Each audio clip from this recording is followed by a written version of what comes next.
Баршаңызға қайырлы күн достар. Бүгін сіздерге қамыры картоптан жасалынатын өте дәмді бәліштің рецептімен бөлісетін боламын.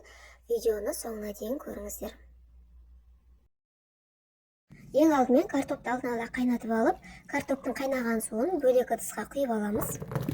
Картоптарды ыдысқа салып, жақсылап пюре етіп езіп аламыз. Картоптың қайнаған суын құямыз. Оның үстіне тұз, қант және ашытқы салып, барлығын жақсылап араластырамыз. Bir жұмыртқаны жарып саламыз.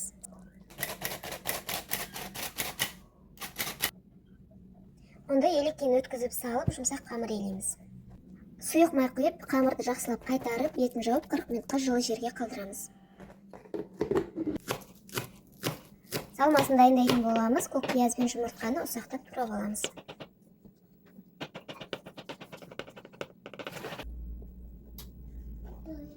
Барлығын бір ыдысқа салып, татымына қарай тұз, бұрыш және сұйық май құйып араластырамыз.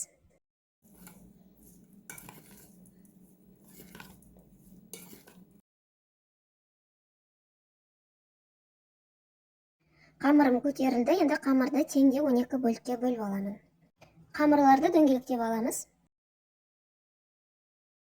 Қамырды орташа қалыңдықта жайып, ортасына салмасын салып, видеода көріп тұрғандарыңызды түйіп аламыз. Қамырдың түйген жерін қатты қалың қылмау керек, себебі пісірген кезде шикі болып қалуы мүмкін.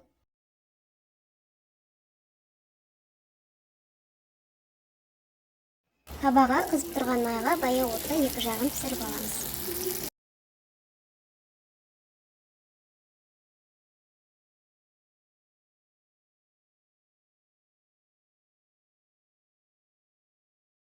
Картоптан жасалған бәліштеріміз дайын, дәмі өте дәмді және тойымды.